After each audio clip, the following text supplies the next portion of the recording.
어제 교회에 큰 잔치가 있었습니다. 모두 수고해 주셔서 정말 감사드립니다. 이 감사 표현을 어떻게 할까 고민을 많이 했지만 목사로서 교회를 잘 섬기는 것이 가장 큰 감사의 표현이다 생각이 됩니다. 다시 한번 여러분들이 저를 신연의 한 몸으로 지체로 불러주셔서 정말 감사드립니다. 안 피곤하시죠? 괜찮으시죠? 제가 사역을 할 때 항상 강조하는 것이 한 가지 있습니다. 친절함입니다. 친절함. 뭔가 새롭게 시작을 할 때, 뭔가 꿈을 가지고 비전을 가지고 나아갈 때 친절하게 잘 설명을 해 주는 것이 중요하더라고요. 조금 더디 가더라도 마음을 친절하게 공유하여서 같이 가는 것 참 중요한 것 같습니다. 사실 이 친절함은 하나님의 성품입니다. 하나님께서 사람을 부르실 때 그냥 무작정 불러가지고 사명 주고 이거 해! 라고 하시는 그런 분이 아니시라 정말 부족하지만 부르셔서 하나하나 가르쳐 주시고 친절하게 기다려 주시고 그래서 결국 그 일을 하도록 만들어 가시는 분이 하나님이십니다. 성경의 모든 인물들이 다 그러했습니다. 사실 우리가 사울 그러면 싹수부터 노란 왕이다 라고 생각할 수도 있습니다. 그러니까 실패했지 생각할 수도 있지만 사울의 인생을 잘 살펴보면 하나님이 얼마나 친절하신지 잘 우리가 볼 수 있다는 겁니다. 하나님은 사울의 인생에 찾아오셔서 친절하게 설명하시면서 그에게 사명과 또 사명을 이룰 수 있는 능력도 허락하셨습니다. 먼저 타고난 것도 남달랐죠. 키도 컸고 굉장히 잘생겼습니다. 머리 하나는 더 컸기 때문에 지나가는 대로 눈길이 갈 수밖에 없는 그런 인물이었죠. 어저께 강남교회 사역자들이 와서 그 축하송을 불렀는데 많은 분들이 권사님들이 키 크고 잘생겼더라 라고 하시는 말씀을 드렸습니다. 여러분들 기억하실 것이 그 중에 제가 제일 나았습니다. 네, 1부 때 이 말을 해야 되는데 부끄러워가지고 막 어버버 했어요. 그랬더니 웃지도 않으시고 막 그랬습니다. 웃어주셔서 감사드립니다. 그러니까 여러분 다른 사역자 보시면 안 됩니다. 그렇게 인물도 뛰어났고 또 그 마음의 가운데에는 애국심도 있었죠. 어떻게 할지 모르겠지만 어쨌든 그 마음 가운데 나라와 민족이 고통당하는 것을 보면서 마음 아파했습니다. 집안도 좋았습니다. 베냐민 가문이 완전히 멸망했었는데 어떻게 된지 모르겠지만 어쨌든 아버지께서 이스라엘을 또 대표할 수 있는 그런 유력한 집안으로 세웠던 그런 가문의 아들이었습니다. 그러니까 이런 멋진 사람이 이제 하나님의 부름을 받았는데 문제는 인간적으로 실력이 별로 없었습니다. 암나귀 하나 찾으러 가는데 거기에 어린 종까지 데려갔지만 찾지 못해요. 마음 가운데 애국심은 있었지만 뭔가 할 수 있는 능력이 없는 사람이었습니다. 지극히 평범한 사람이었죠. 더 문제는 믿음도 없었습니다. 동네 바로 옆에 사무엘이라는 모르면 간첩인 그런 위대한 선지자가 살았는데 사울은 몰랐습니다. 알아보지도 못했고요. 그게 사울의 영적인 상태였습니다. 사울은 그냥 부잣집의 도련님이었습니다. 부잣집의 도련님이지만 그가 무언가 할 수 있는 능력도 없었고 믿음도 없었던 그런 사람이었습니다. 그런 부잣집 도련님에게 하나님이 9장 20절에 꿈을 주셨습니다. 너는 이 땅에 나귀를 쫓을 인생이 아니라 이스라엘이 사모하는 사람이다. 그런 사람이 될 것이다 라고 말씀하셨습니다. 사모한다 이 말은 보석이라는 겁니다. 보물. 너의 인생은 나귀를 찾아다니는 인생이 아니라 이스라엘의 보물 보석이 될 것이다. 그렇게 말씀해 주셨죠. 사실 사울의 인생에서 이 말을 듣는 것은 마치 기드온에게 강한 용사여 한 것과 똑같습니다. 사울은 그냥 부잣집 도련님이지 이스라엘의 보석과 보물이 될 만한 인물은 아니었습니다. 그런 사울을 부르셔서 하나님은 사무엘을 통해서 친절하게 설명을 해주십니다. 우리가 지난주에 지붕담화를 보았지만 밤새는지 모르고 시간 가는지 모르고 지붕에서 둘이 독대하여서 사무엘이 친절하게 사울에게 하나님에 대해서 알려주었습니다. 그동안 알지 못했던 하나님에 대해서 사울은 눈을 뜨게 되었습니다. 하나님께서 그 밤에 사무엘을 통해서 사울을 깨워주신 것입니다. 그런데 이게 그 한 번의 지붕 담화로 끝난 것이 아닙니다. 하나님은 계속하여서 사울에게 사인을 주십니다. 왜 그러냐면 우리가 예를 든다면 구원의 확신을 가지고도 이 구원의 확신이 막 흔들릴 때가 있지 않았습니까? 여러분 어렸을 때 생각하시면 중고등학생들을 대상으로 사역을 할 때 이 아이들이 수련회 때마다 쓰는 기도의 제목이 뭐냐면 구원의 확신을 주십시오라는 거예요. 근데 수련회가 끝나면 간증 들어보면 구원의 확신이 생겼다 그러죠. 하지만 몇 개월 후에 또 수련회를 갈 때 기도 제목이 뭐냐 그러면 구원의 확신을 주시옵소서 그거예요. 그러니까 새 마음 가지고 예수 믿었지만 이 마음이 막 흔들리더라는 겁니다. 사울도 그렇기 때문에 하나님께서 사울에게 여러 가지 사인을 더 주십니다. 그 새 마음 흔들리지 말라고. 사실 기드온 때에는 기드온 스스로 사인 주세요라고 부탁하지 않습니까? 근데 하나님은 이번에는 더 친절하게 사울에게 먼저 사인을 허락하십니다. 세 가지를 사인으로 주시는데 너가 새 마음을 가졌다는 증거입니다. 첫 번째는 네가 아버지의 암나기를 찾으러 가서 그 아버지가 너를 걱정하고 있다는 그 말을 듣게 될 것인데, 구체적입니다. 라헬의 묘지에 있는 두 사람을 만나서 그 이야기를 듣게 될 것이다 라고 이야기를 합니다. 두 번째 사인은 다볼 상수리 나무에 이르면 성전으로 가기 위해서 베델로 올라가는 세 사람을 만나게 될 것인데, 한 사람은 염소 3마리, 한 사람은 떡 3덩이, 한 사람은 포도주 한 가죽 부대를 가지고 갈 것이다. 그런데 그 사람들이 너에게 문안 인사하면서 떡 2덩어리를 나눠줄 것이다 라고 이야기합니다. 3덩어리도 아니고요, 한 덩어리도 아니고 딱 2덩어리입니다. 세 번째는 너가 하나님의 산에 오르게 될 것인데 그때 선지자 무리를 만나게 될 것이고 그 선지자 무리와 함께 노래하면서 예언하게 될 것이다. 그리고 그때 너는 변하여 새 마음을 가지게 될 것이다 라고 사인에 대해서 미리 예언해 주셨습니다. 여러분, 이 정도 세 가지 예언을 했는데, 그리고 이것이 다 성취된다면 이 정도면 점쟁이하고는 비교할 수 없는 그런 영험한 예언 아니겠습니까? 근데 이거 다 성취되었을까요? 안 됐을까요? 다 이루어집니다. 그리고 사무엘이 새 마음을 받습니다. 몸을 돌이킬 때 새 마음이 임했다라고 이야기를 하는데, 정말 하나님께서 사울에게 약속하신 그 새 마음이 임했고, 그리고 그 마음 흔들리지 말라고 세 가지 사인을 허락하셨습니다. 그런데 우리가 더 눈여겨볼 세 번째 사인이 무엇이냐면 예언하는 거 아니었겠습니까? 사실 구원의 확신도 그렇고 또 하나님께서 약속 주실 때도 그렇고 1대1이기 때문에 저도 헷갈릴 때가 있습니다. 그런데 세 번째 사인은 어떤 것이었냐면 네가 예언하는 것을 온 이스라엘이 보게 될 것이다. 그때 이스라엘의 반응이 무엇이냐면 야, 사울도 선지자였나? 그 말을 듣는 것이죠.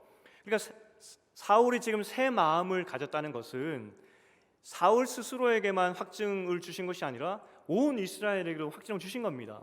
그러니까 사울이 마음이 흔들릴 때 이스라엘 백성이 증인이 되는 것이죠. 당신 그때 선지자 역할을 했었다고. 그러니까 하나님이 절대로 사울의 마음이 흔들리지 않도록 그렇게 사인을 주시고 친절하게 인도하셨다는 것입니다. 처음부터 믿음 좋은 사람 없습니다. 모세도 그랬고 아브라함도 그랬습니다. 하나님께서 친절하게 자기 사람을 부르시고 키우신다, 양육시키신다. 이게 우리 하나님의 친절하심입니다. 그렇다면 이 사울은 흔들릴 수 없는 이 새 마음을 가지고 잘 살았을까요? 이 새 마음 붙잡고 새로운 삶을 잘 살았을까요?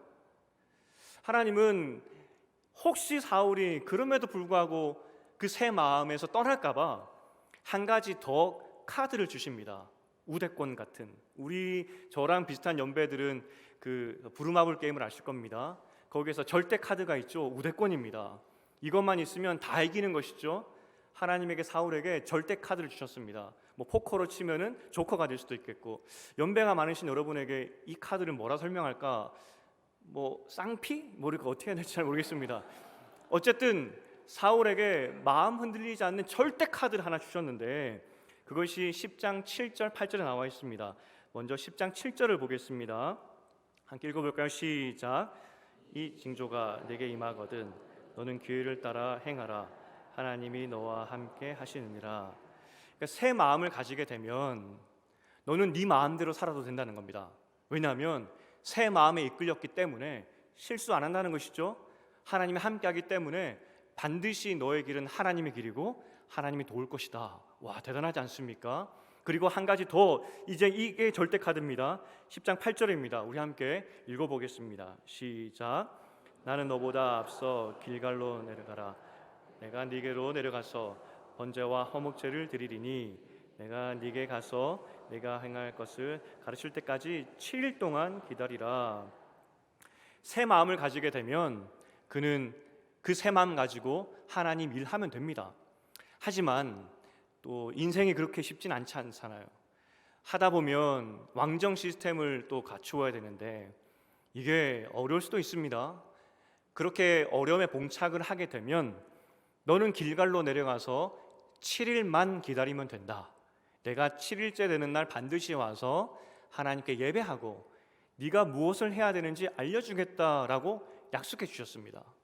그러니까 사울은 절대 카드를 받은 거예요. 인생에 궁금한 것이 생기면 내려가면 됩니다. 여러분, 그냥 제가 생각했을 때 만약에 오늘 점심 메뉴를 뭘로 먹을까? 그거 가지고 길갈로 가서 7일 동안 기다리면 사무엘이 왔을까요? 안 왔을까요? 분명히 왔을 겁니다. 물론 야단은 맞았겠죠.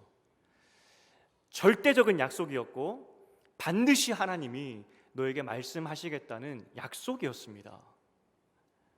그렇다면 사울이 언제 길갈로 내려갔을까요?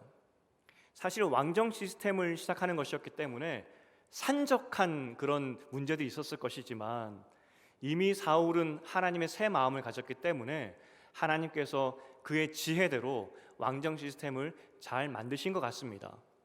사울이 언제 그런데 길갈로 내려갔냐면 이제 시간이 좀 흐르고 왕으로 오른 후에 2년 차 되던 해에 길갈로 내려갈 일이 생기게 됩니다. 13장에 나오는데 블레셋이 쳐들어온 겁니다. 복수하려고. 7장에서 사무엘 때문에 블레셋이 대패하고 그래서 에벤에셀 이스라엘이 찬양했던 그 사건이 있었습니다. 그때 그 나라가 전쟁에서 졌을 뿐만 아니라 많은 영토를 빼앗겼습니다. 그래서 그거 복수하러 온 겁니다. 더군다나 지금 이스라엘에는 새로운 왕이 들어섰기 때문에 이 초장에 이거를 버릇을 잡아야 되기 때문에 블레셋이 이를 갈고 쳐들어왔습니다. 얼마나 이를 갈고 왔던지 병거가 3만이었고 마병이 6천 명이었고 또 백성이 해변의 모로처럼 많았다라고 이야기를 합니다. 이게 얼마나 두려웠던지 이스라엘 백성이 블레셋을 보고 강을 건너 도망을 갑니다. 요단 강을 건너서. 이스라엘의 지금 형편이 어떠했냐면 철제로 된 무기는 사울 왕과 요나단밖에 없었고요. 나머지는 동으로 만든 것들 혹은 죽창을 들고 있었습니다. 다 도망가고 나서 세어보니까 600명밖에 안 남은 겁니다. 다 도망간 겁니다. 사울은 지금이야말로 길갈로 내려가야 되는구나 싶어서 내려가게 됩니다. 어떤 학자들은 수시로 내려갔을 것이다 라고 이야기를 합니다. 만약에 수시로 내려가서 7일째 사무엘을 정말 매번 만났다면 이 이야기 끝을 여러분 아시지 않습니까? 더 안타깝죠. 아마 사울은 처음 내려갔던 것 같습니다. 이전에는 하나님과 함께 잘 순적하게 모든 문제를 해결했지만 이것은 해결할 수가 없었거든요. 그러니까 이때가 그때다 하고 길갈로를 내려갔던 것 같습니다. 하지만 여러분 잘 아시듯이 사울이 어떻게 합니까? 7일째가 되었는데 사무엘이 안 와요. 스스로 제사를 드립니다. 제사가 끝날 때 사무엘이 옵니다. 이게 사울의 인생이었습니다. 하나님께서 사울을 부르실 때 절대 그 믿음 흔들리지 말라고, 절대 그 마음 흔들리지 말라고 기적도 주시고 하나님의 영에 붙잡힌 바 되어서 예언도 하게 하시고 또 이 절대 카드도 허락하셨는데 그 몇 시간을 참지 못한 겁니다.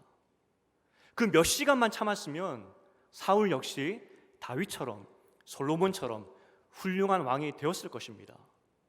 하나님이 사울을 불러놓고 이 망해라라고 부르신 것이 아닙니다. 훌륭한 왕이 되도록 그를 키워주셨습니다.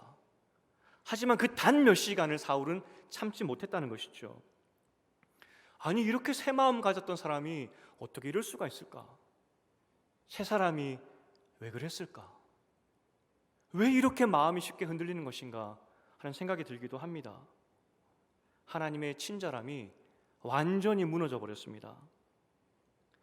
이 이야기의 교훈이 무엇일까라고 했을 때 사실 사울이나 우리나 별반 다를 바가 없습니다. 사울에게 임한 새 마음, 이것이 예레미야 31장에 보면은 우리에게도 임했습니다. 하나님께서 절대로 이제는 다시는 나를 떠나지 말라고 새 마음 주겠다고 약속하셨습니다. 마음판에 내가 새겨버리겠다고. 그게 예수 그리스도입니다. 우리는 예수 그리스도를 통하여서 절대 흔들리지 않는 구원을 받았습니다. 그게 구약의 약속이었고 그게 성취되었습니다. 그런데 우리의 마음이 얼마나 흔들리는지, 새 마음 받았음에도 불구하고 옛 모습으로 돌아가는, 보라 새 것이 되었더라라고 말씀하시지만 여전히 옛 것으로 사는 옛 모습이 우리 가운데 있다는 겁니다. 도대체 새 마음 가졌는데 왜 그럴까? 그 예수 그리스도가 우리 마음 가운데 있다는데 우리는 왜 그럴까? 사실 이 질문으로 바꾸어 볼 수 있다는 것이죠. 여러분, 새 마음 가졌다고 모든 것이 해결되지는 않습니다. 새 마음 역시 우리는 지켜야 합니다. 마음은 지키는 것입니다. 다윗이 하나님 앞에서 범죄했을 때 기도했던 내용이 무엇이냐면, 내 마음 가운데 다시 한번 구원의 기쁨을 주셔서 그 기쁨의 마음으로 내 마음을 지켜주시옵소서, 죄에 빠지지 않도록 내 마음에 기쁨을 부어주시옵소서라고 기도했었습니다. 세 사람이 왜 그랬을까? 이 답의 질문은 마음을 지키지 못해서 그렇다입니다. 그러면 우리 친절한 하나님이 우리에게 그 마음, 새 마음 지키도록 그럼 우리에게 무엇 해줬습니까? 라고 질문이 들 겁니다. 사울에게는, 또 구약의 많은 사람들에게는 친절히 하나님께서 그 마음 지키도록 도와주셨는데 우리에게 그 도움의 거리로 뭘 주셨을까 하는 질문이 들게 되겠죠. 오늘 여러분에게 마음을 지킬 수 있는 하나님이 주신 유일한 방법을 소개해드리고 싶습니다. 히브리서 10장 24절인데 먼저 10장 24절, 25절 두 절을 읽어보겠습니다. 시작. 서로 돌아보아 사랑과 선행을 격려하며, 여기까지 볼게요. 먼저 서로 돌아보아 사랑과 선행을 격려하라고 이야기를 합니다. 초대교회 성도들이 새 마음 가지고 하나님 말씀으로 열심히 살았습니다. 사랑을 보이고 선행으로 살았습니다. 그런데 세상 사람들이 오히려 조롱합니다. 좋게 보는 것이 아니라 조롱합니다. 핍박합니다. 그때 너희가 서로 돌아보아서 사랑과 선행을 했는데도 핍박받는 사람들이 있어서 낙심하는 경우를 본다면 격려하라고, 그렇게 사는 것이 맞다고 돌아보라고 이야기를 하는 것입니다. 25절도 함께 읽어보겠습니다. 시작. 모이기를 피하는 어떤 사람들의 습관과 같이 하지 말고 오직 권하여 그날이 가까움을 볼수록 더욱 그리하자. 사실 모이는 것이 굉장히 힘들었습니다. 위험한 시대였습니다. 그러니까 모이지 말자라고 했던 사람도 있었고, 굳이 모여야 되냐고, 신앙생활 혼자 하는 거 아니냐고 했던 사람도 있었습니다. 성경이 말합니다. 그날이 가까움을 볼수록 더 모여서 서로 돌아보고 격려하라고, 그렇게 새 마음 가지고 새로운 삶을 사는 것이 맞다라고 서로 확인해 주라고 교회를 만드신 겁니다. 새 사람이 새 마음 가지고 새롭게 살기 위해서는 그래서 교회가 필요하다는 것입니다. 청년 사역을 하다 보니까 요즘 청년들은 교회에서 전화하지 않습니까? 몇 주 잘 안 보이고 또 대소사가 있어서 궁금해서 전화하면 싫어하는 청년이 있어요. 왜 전화했냐고. 심지어 이렇게 이야기합니다. 왜 교회가 내 삶을 간섭합니까? 옛날에는 그 카톡에 그 방에서 나가면 누구누구가 카톡방을 나갔습니다 뜹니다. 그럼 사역자가 걱정이 되어서 왜 나갔냐고 이렇게 케어할 수 있었습니다. 근데 요즘 카톡도 진화하여서 조용히 나가게가 생겼습니다. 누가 나갔는지 몰라요. 세상이 정말 교회 싫어하는 것 같습니다. 여러분, 교회는 여러분의 삶을 간섭하는 곳입니다. 새 마음을 가졌습니까? 그러면 새 마음대로 사십시오 라고 간섭하는 곳입니다. 새 마음을 가졌습니까? 그런데 그 삶이 어렵습니까? 격려하는 곳이 교회입니다. 교회는 여러분의 삶을 간섭하는 곳입니다. 그리고 성도들은 서로의 삶을 간섭하는 것입니다. 그렇게 사는 것이 맞다고.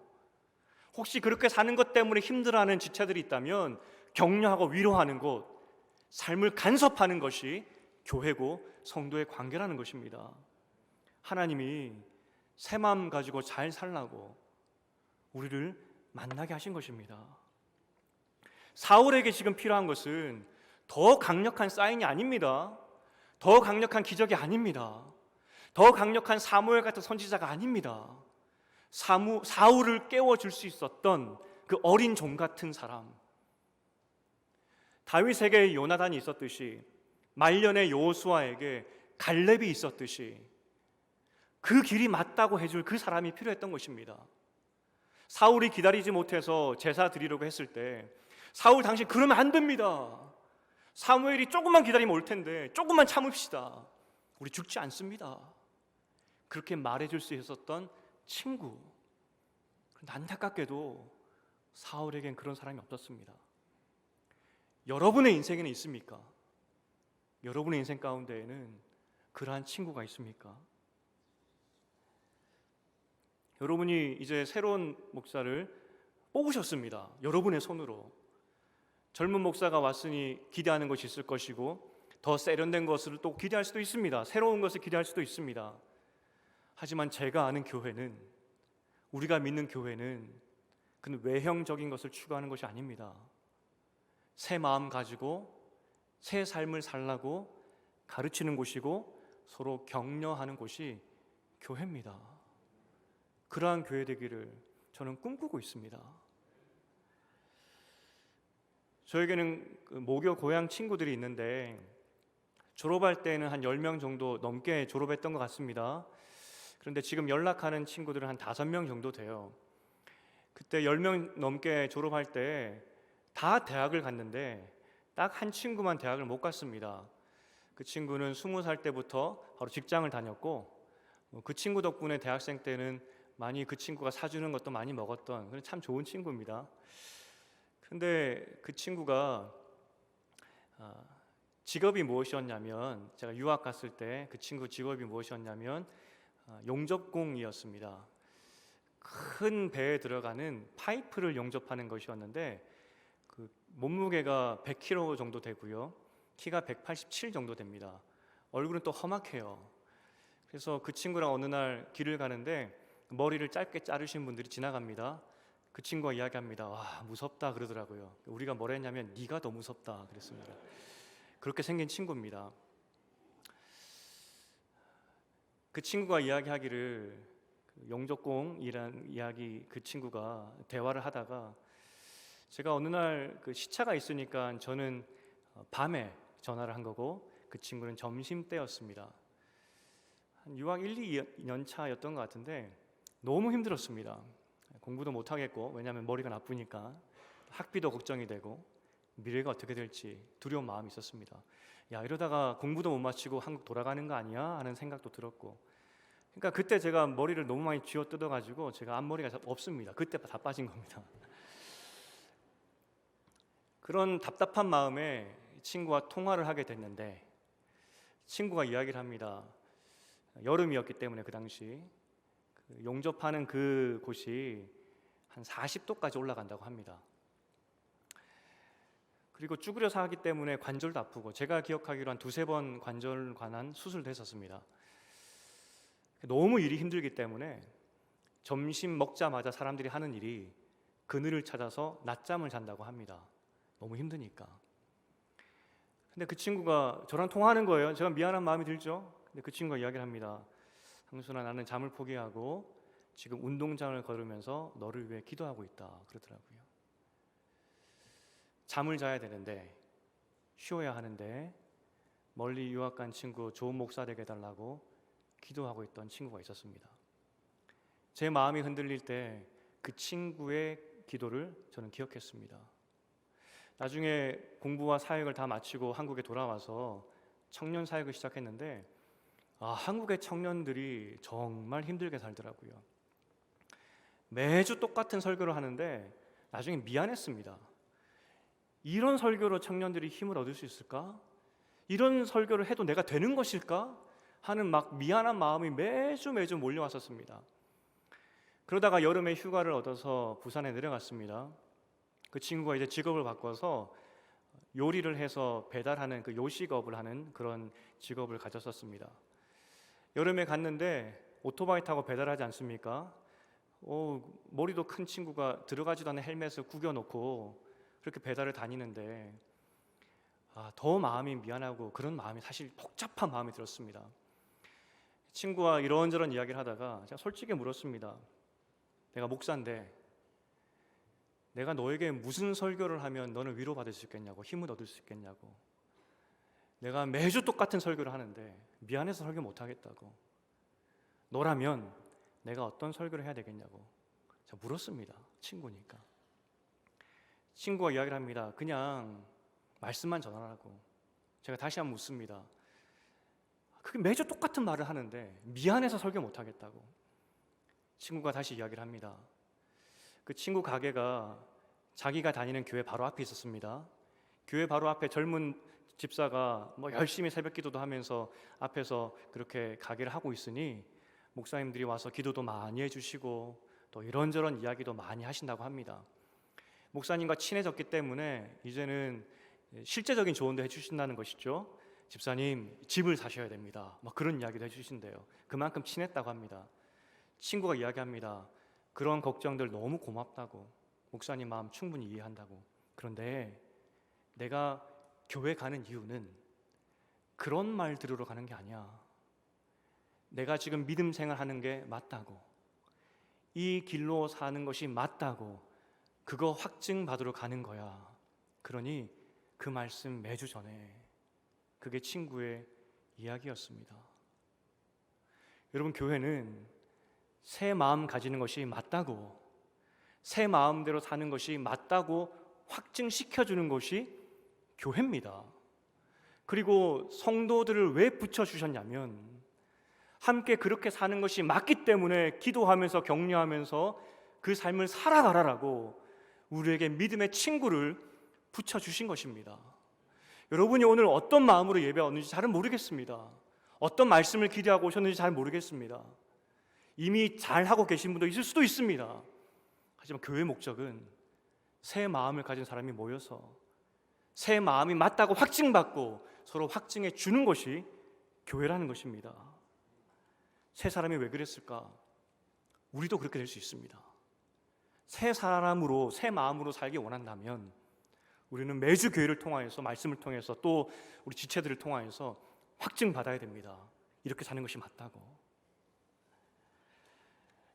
제가 주일 설교를 하다가 가끔 죽술 때가 있습니다. 여러분은 못 느낄 수도 있습니다. 사실은 지지난주 설교를 제 스스로 봤을 때는 죽을 썼었습니다. 그런 날은 뒤에서 인사하기가 진짜 부끄럽습니다. 그냥 쥐구멍으로 숨고 싶고, 죄송합니다, 목사 왜 됐지 하는 생각까지 들게 됩니다. 그리고 예전에는 제가 수요일까지 그런 어떤 후유증, 그 설교 죽순 것에 대한 후유증 때문에 한숨을 쉬었던 그런 기억이 있습니다. 근데 참 놀랍게도 이건 간증이고 여러분 정말 있었던 일이기 때문에 제가 죽 썼다라고 생각하면서 수요일까지 마음 아파할 때마다 어떤 일이 일어나는 줄 아십니까? 연락이 와요. 은혜 받았다고. 희한하죠. 제가 그래서 한 번은 테스트했습니다. 우리 사역자들에게. 오늘 죽 썼는데 이번 주 중에 연락 오나 안 오나 한번 봅시다. 연락이 왔을까 안 왔을까요? 연락이 와요. 청년들이 연락이 안 오면 권사님들 통해 연락 옵니다. 목사님 우연히 청년부 예배 드렸는데, 설교 들었는데 은혜 받았습니다. 일부러 청년들이 죽순 거 알고 연락하는지는 모르겠지만 하나님이 저에게 처음에는 힘을 주시는 줄 알았습니다. 괜찮아. 그런데 나중에는 하나님이 저를 조롱하신다 생각이 들었습니다. 네가 설교하는 줄 알지? 내가 내 양 먹인다. 네가 죽 써도 내가 먹인다. 저도 매주 말씀을 전하겠지만 때로는 제가 잘 준비 못해서 혹은 여러분의 상황이 어려워서 말씀이 들리지 않을 때도 있습니다. 하지만 설교 한 편으로 우리는 끝나는 사람이 아닙니다. 이 교회 와서 이 예배당에 들어오는 순간 우리의 새 마음이 다시 한번 확증받고 돌아가는 그 시간, 새 마음으로 살겠다라는 결단을 가지고 가면 되는 것이죠. 우리가 모일 때마다 함께 격려하면 된다는 겁니다. 제가 너무나 아까운 것은 1부도 그렇지만 1부 때는 말씀을 못 드렸습니다. 2부 찬양대, 성가대, 이 성가가 얼마나 아름다운지, 아마 마음에 낙심했던 사람들이 이 찬양을 듣는다면 분명히 확증받고 돌아갈 텐데 더 많은 사람을 보내주시옵소서. 이게 제 기도 제목입니다. 저는 죽을 수도 있습니다. 죽을 쓸 수도 있습니다. 하지만 우리 하나님이 이 신영교회를 통하여서 새 마음 매주 허락할 줄 믿습니다. 여러분 올라오실 때 혹시 교회 간판 보셨습니까? 이제 오래돼서 교체를 했습니다. 그런데 타이틀을 조금 바꿨습니다. 나머지는 그대로였지만 딱 한 줄만 바꿨습니다. 생명의 빛, 새언덕, 신영교회. 생명의 빛. 여러분은 주중에 교회를 기억하십니까? 생각하십니까? 생각하신다면 어떤 생각이 드십니까? 교회는 빛입니다. 여러분이 교회를 생각할 때마다 그래, 내가 사는 게 맞지 외쳐주는 곳이 교회입니다. 사역을 어떻게 할까 이전 저를 아는 분들에게 물었을 때 하던 대로 하세요라고 말씀하셨다 그랬죠? 그래서 하던 대로 하려고요. 교회가 빛의 역할을 하려고 합니다. 그래서 조그마한 변화를 주려고 합니다. 여러분에게 가서 들으라는 것은 절대 아닙니다. 새벽기도 영상을 설교 말씀을 음성으로 다음 주부터, 내일이 아니고 다음 주부터 올려드리려고 합니다. 하는 이유는 들어와서 들으십시오 그게 아니라 매주 새벽마다 이 교회가 빛처럼 여러분 그렇게 사는 게 맞습니다 외치고 있다는 거 기억하라고. 그리고 그렇게 사는 것이 맞기 때문에 성도들이 모여서 매일 새벽으로 기도하고 있다고. 그러니 그렇게 살라고, 도전하려고. 새벽기도 설교도 저 월요일부터 시작을 하려고 합니다. 월요일이 여러분에게는 일상을 시작하는 첫날이기 때문에 첫날부터 외쳐주려고 합니다. 이 신년 동산을 기억하면서 생명의 빛된 이 신년 동산을 기억하시면서 새 마음 가지고 새 삶 사시기를 주님의 이름으로 축복드립니다. 이제 말씀을 맺겠습니다. 하나님은 정말 친절하십니다. 지금도 오늘도 교회를 통하여서 하나님은 친절하게 너희는 새로운 피조물이고 새로운 삶을 살 수 있고 나의 능력이 이미 임했기 때문에 그렇게 살면 된다라고 격려하고 계십니다. 그게 교회입니다. 간절히 바라기는 매 예배 때마다 우리 마음이 새로워지고 우리 모임마다 서로 격려하고 위로함이 넘쳐나기를 축복드립니다. 그래서 새 마음 가진 새 사람답게 사시는 여러분 되시기를 주님의 이름으로 축복드립니다.